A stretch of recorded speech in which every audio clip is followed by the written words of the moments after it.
Good morning students. आज का जो हम लोग का टॉपिक है वो है बायोलॉजी। सबसे पहले बात करते हैं कि बायोलॉजी ये जो शब्द है इस शब्द का सबसे पहले प्रयोग किसने किया और जो बायोलॉजी है इसके जनक किसको माना जाता है। जो बायोलॉजी की बात करें, बायोलॉजी दो शब्दों से मिलकर के बना है। एक है बायोस जिसका अर्थ होता है लाइफ, एंड प्लस लॉजी जिसका अर्थ होता है डिस्कोर्स। मीन्स कह सकते हैं डिस्कोर्स मीन्स होता है study. The study of life is known as biology, यानी कि विज्ञान की वह शाखा जिसके अंतर्गत हम लोग जीवन का अध्ययन करते हैं या जीवों का अध्ययन करते हैं उसे कहते हैं बायोलॉजी। तो बायोलॉजी क्या है? जीवों के अध्ययन से संबंधित एक शाखा होती है, विज्ञान की एक शाखा है जिसमें हम समस्त जीव का अध्ययन करते हैं। उन सभी जीवों के समूह को कह सकते हैं बायोलॉजी। बात करते हैं कि बायोलॉजी जो होता है, इस बायोलॉजी के विषय में सबसे पहले अवधारणा किसने दिया? तो जो बायोलॉजी है इसकी अवधारणा सबसे पहले जिन्होंने दिया उसको हम लोग जो है कहते हैं फादर ऑफ बायोलॉजी। तो ये फादर ऑफ बायोलॉजी है कौन? ये क्वेश्चन दिमाग में आता है कि आखिर जीव विज्ञान के जनक है कौन? Father of biology. Father of biology Aristo को माना जाता है।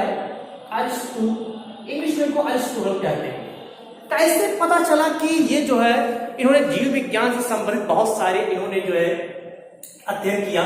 तो इसके लिए सभी का एक ही तरीका होता है कि बुक लिखना। इनकी जो बुक थी उस बुक के आधार पर इनको जो है फादर ऑफ बायोलॉजी माना गया। तो इनके जो बुक का नाम अगर बात करें, हिज बुक्स नेम, इनके अगर पुस्तक की बात किया जाए पुस्तक के नाम की, तो इनके बुक का नाम था हिस्टोरिया एनिमलियम।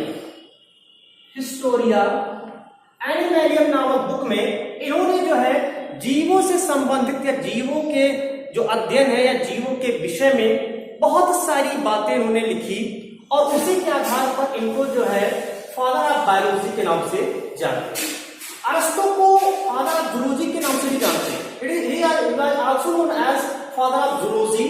इन्हें हम जो जंतु विज्ञान के जनक का नाम, जंतु विज्ञान के जनक भी कहते हैं। लेकिन अगर वनस्पति विज्ञान के जनक की बात करें तो वहां पर थोड़ा चेंजिंग मिलेगी। तो अभी हम लोग बात कर रहे हैं बायोलॉजी। बायोलॉजी में हमने कहा कि जीवों से संबंधित अध्ययन की शाखा है, यानी कि जीव विज्ञान है। अब यहाँ पर बायोलॉजी क्या है कि इसमें दो शाखाएं होती है। एक होती है, अगर इसकी शाखा को हम लोग डिवाइड कर दें तो जो बायोलॉजी है वो दो शाखा बटा है। एक होता है जूलॉजी एंड सेकेंड होता है बॉटनी। जो जूलॉजी है ये भी दो शब्दों से मिलकर के बना है। एक है जू, जू का अर्थ होता है यहां पर भी जो है एन एनिमल, प्लस लॉजी के बारे में जाने discourse means study. Study of animal is known as zoology, means विज्ञान या जीव विज्ञान की वह शाखा जिसके अंतर्गत हम लोग जंतुओं का अध्ययन करते हैं वो कहलाता है जूलॉजी। फादर ऑफ जूलॉजी कौन है? फादर ऑफ जूलॉजी अरिस्टो को ही माना गया है। Aristotle is also known as father of zoology, is also known as father of biology. Second होता है botany. The biology divided into two groups. The first group is zoology and second group is botany. Zoology जो होता है इसके अंदर में जो है हम लोग एनिमल का अध्ययन करते हैं, यानी कि जूलॉजी क्या है इसमें एनिमल्स का, इसमें एनिमल का स्टडी किया जाता है। जबकि बॉटनी क्या है? ये बॉटनी बॉस्किन शब्द से बनी हुई है, एक ग्रीक भाषा है बॉस्किन जिसका अर्थ होता है ग्रेजिंग। ग्रेजिंग की हिंदी होती है चरना। एंड आल्सो जो बॉटनी है इसी में एक और शब्द है, इसको एक और शब्द से लिया गया है जिसका अर्थ होता है बाउस। बाउस का मतलब होता है पशु, एनिमल। दैट्स मीन पशुओं के चारण से संबंधित शाखा को हम बॉटनी कहते हैं। और पशु किसका चारण करता है, किसको चरता है? तो पशु जो होते हैं वो चरते हैं वनस्पतियों को। तो वनस्पतियों का अध्ययन हम लोग जो है बॉटनी के अंतर्गत करते हैं, यानी कि बॉटनी क्या है? वनस्पति विज्ञान है और जंतु विज्ञान मींस जूलॉजी है। इसके फादर ऑफ जूलॉजी अरिस्टो को माना गया है। लेकिन अगर हम बात करें फादर ऑफ बॉटनी की, फादर ऑफ बॉटनी मींस वनस्पति विज्ञान के जनक कौन है? तो वनस्पति विज्ञान के जो जनक है वो अरस्तु के ही एक शिष्य थे जिनका नाम है थियोफ्रेस्टस। थियोफ्रेस्टस, इनको ये जो है इन्हें हम वनस्पति विज्ञान के जनक कहते हैं क्योंकि इन्होंने लगभग 400 पौधों का अध्ययन किया था और उस 400 पौधों के अध्ययन के आधार पर उन्होंने पौधों को जो है 4 ग्रुप में हार, shrub, under shrub and tree में उसको डिवाइड किया था। अगर बात करें कि इनकी बुक का क्या नाम था तो इनकी बुक की बात करें, हिज बुक्स नेम, इनके बुक के नाम की बात करें तो इनके बुक का नाम था हिस्टोरिया प्लांटेरम। इनकी बुक का नाम था हिस्टोरिया प्लांटेरम, इनके हिस्टोरिया एनिमेलियम, और थियोफ्रेस्टस की बुक का नाम था हिस्टोरिया प्लांटेरम। तो ये जो दोनों लोग थे, अरस्तु जीव विज्ञान तथा जंतु विज्ञान के जनक है, जबकि थियोफ्रेस्टस वनस्पति विज्ञान के जनक के नाम से इनको जानते हैं। अभी हम लोग बात करते हैं कि इस शब्द का सबसे पहले प्रयोग किसने किया, यानी कि जो बायोलॉजी वर्ड है, अगर इसकी बात किया जाए कि बायोलॉजी वर्ड सबसे पहले किसने दिया, तो बायोलॉजी वर्ड जो है गिवन बाय देखिए, ये जो अरस्तु थे इनकी बात करें 320 ईसा पूर्व की बात है, यानी आज से अगर काउंट किया जाए तो लगभग 2300 साल पहले जो है अरस्तु ने जो है जीवों के अध्ययन किया। लेकिन इन्होंने जो है इस बायोलॉजी शब्द का प्रयोग नहीं किए। अरस्तु अध्ययन किए थे, फादर ऑफ बायोलॉजी भी माने गए, लेकिन बायोलॉजी शब्द का प्रयोग नहीं किया इन्होंने। तो बायोलॉजी शब्द का प्रयोग सबसे पहले किसने किया, तो बायोलॉजी शब्द का सबसे पहले प्रयोग लेमार तथा ट्राइमेरेनस ने किया। लेमार तथा ट्राइमेरेनस ने 1802 ईस्वी में, अब देखिए ध्यान से देखिए, मैंने क्या कहा 2300 साल पहले की घटना है, अरस्तु ने जीवों के अध्ययन किया। लेकिन बायोलॉजी शब्द का प्रयोग किया गया 18वीं शताब्दी 1802 ईस्वी में, किसके द्वारा, लेमार और ट्राइमेरेनस के द्वारा जीव विज्ञान में इस बायोलॉजी शब्द का प्रयोग किया गया। उसके बाद माना गया कि अरस्तु को जो है कि इन्होंने विस्तृत अध्ययन किया, इन्हीं को फादर ऑफ बायोलॉजी मान लिया गया। अब ये बात करते हैं कि क्लासिफिकेशन की कि किस प्रकार से पहले जीवों का वर्गीकरण किया जाता था। अगर हम बाय एग्जांपल ले लें, मान लेते हैं से प्लांट या एनिमल है, एनिमल को अरस्तु ने क्या किया, डिवाइड कर दिया 2 ग्रुप में।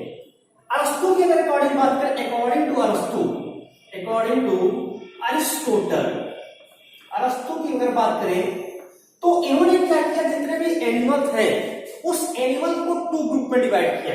ठीक है, एनिमल को क्या कर दिया, 2 ग्रुप में डिवाइड कर दिया एनिमल को। ठीक है, पहला उन्होंने क्या किया, एनिमल के लिए बात करें तो एनिमल को पहला ग्रुप जो था ये 2 ग्रुप में है। फर्स्ट ग्रुप था एनाइमा एंड सेकंड ग्रुप है इनाइमा। एनाइमा में जितने भी ऐसे जंतुओं को रखा गया जिसका रुधिर लाल नहीं होता था, उन सबको एनाइमा में रखा गया है, और जिसका रुधिर लाल रंग का था उसको इन्होंने इनाइमा में रखा। अगर प्लांट्स की बात करें तो प्लांट्स को इन्होंने जो है 3 ग्रुप में डिवाइड कर दिया। इन्होंने क्या कहा, एक हर्ब, एक श्रब और एक ट्री। लेकिन अगर हम अकॉर्डिंग टू थियोफ्रेस्टस की बात करें, अकॉर्डिंग टू थियोफ्रेस्टस,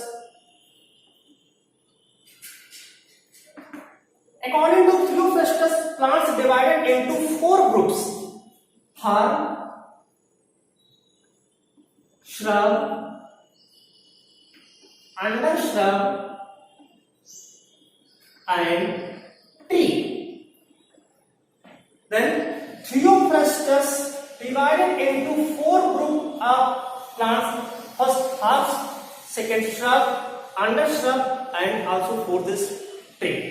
तो इस तरह से यहां पर क्लासिफिकेशन एक कह सकते हैं बेस, एक बेस यहां पर बन करके सामने आया।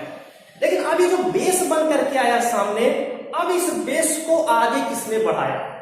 तो मैंने कहा कि ये जो पूरी घटना चल रही है ये के 2300 साल पहले की घटना चल रही है, 320 ईसा पूर्व, 270 ईसा पूर्व, थियोफ्रास्टस, इतने प्राचीन समय की बात चल रही है।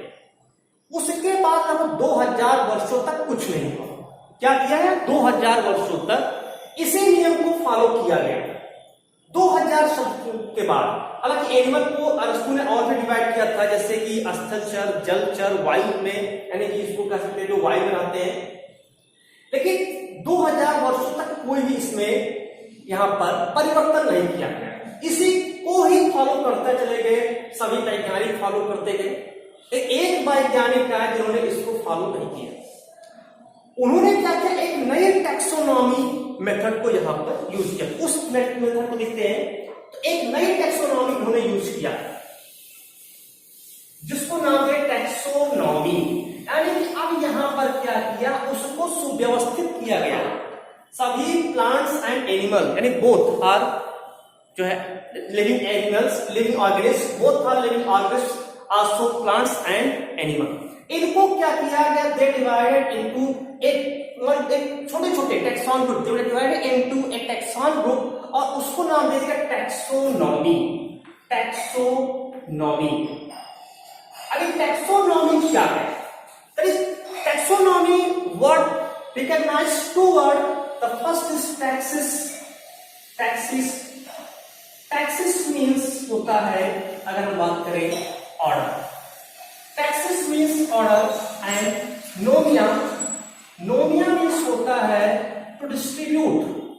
टू डिस्ट्रीब्यूट मीन्स कि चाहे वो एनिमल हो या प्लांट्स हो, सबको एक सीक्वेंस में डिस्ट्रीब्यूट मीन्स वितरित करने की प्रणाली को टैक्सोनॉमी कहते हैं। फिर ये क्वेश्चन दिया गया है कि टैक्सोनॉमी के जनक कौन है?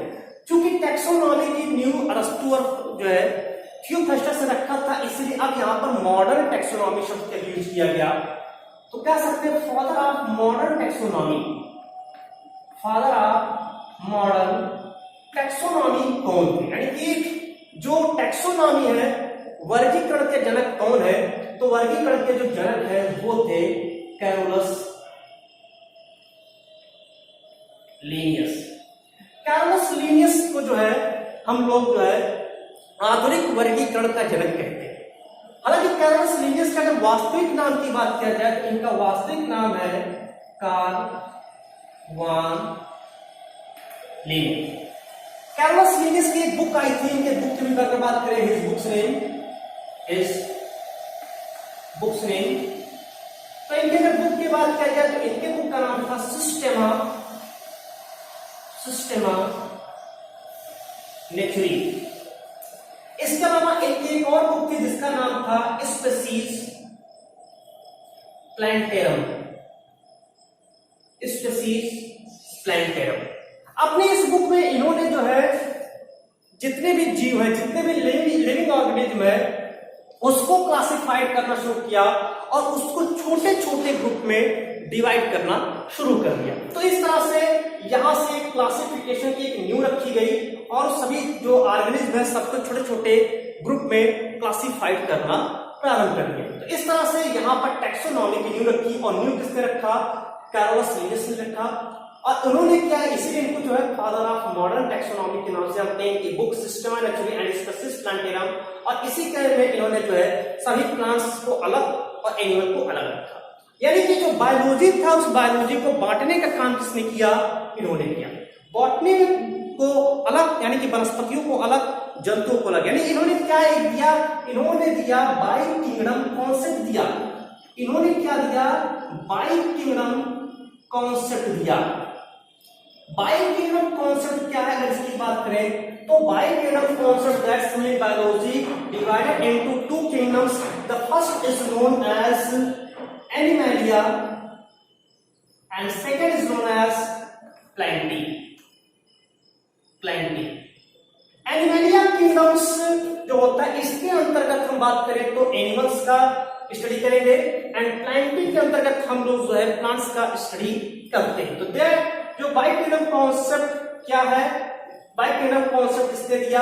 कैरोलस लिनियस ने दिया। कैरोलस लिनियस ने क्या कर दिया कि बायोलॉजी को टू किंगडम्स में डिवाइड कर दिया। Biology divided into two kingdoms. The first is animalium and second is planting. Animalia के अंदर में हम लोग एनिमल का स्टडी करते हैं, सेकंड इज प्लांटिंग के अंदर हम लोग जो है प्लांट्स का अध्ययन करते हैं। इस तरह से यहाँ से अब जूलॉजी बॉटनी पूरी तरह से अलग हुआ और ये यहाँ से कॉन्सेप्ट शुरू हुआ जूलॉजी अलग पढ़ने का और बॉटनी अलग पढ़ने का, जंतुओं का अध्ययन अलग करने का और प्लांट्स का अध्ययन अलग करने का। यहाँ पर जो है कॉन्सेप्ट स्टार्ट हो गया। तो इस तरह से एक बायोलॉजी की रूपरेखा स्टार्ट हुई और इसके बाद से बायोलॉजी के विषय में बहुत ज्यादा स्टडी होना शुरू हुआ और जंतुओं का अलग स्टडी और प्लांट्स का अलग स्टडी चलने लगा। तो ये जो था, ये आज का जो टॉपिक था हम लोग का, ये बायोलॉजी में हम लोग का जो टॉपिक था वो था एक बेसिक कॉन्सेप्ट ऑफ बायोलॉजी। तो ये बेसिक कॉन्सेप्ट ऑफ बायोलॉजी में किस प्रकार से अरस्तु ने किस प्रकार से जीवों का अध्ययन किया, उसके बाद थियोफ्रास्टस आए, उसके बाद फिर जो है बहुत लंबा गैप चला और उसके बाद जो है 17वीं शताब्दी में सन 1735 ईस्वी में सबसे पहले की बुक आई।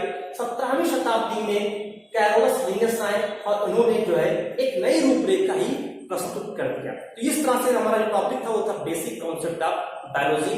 धन्यवाद।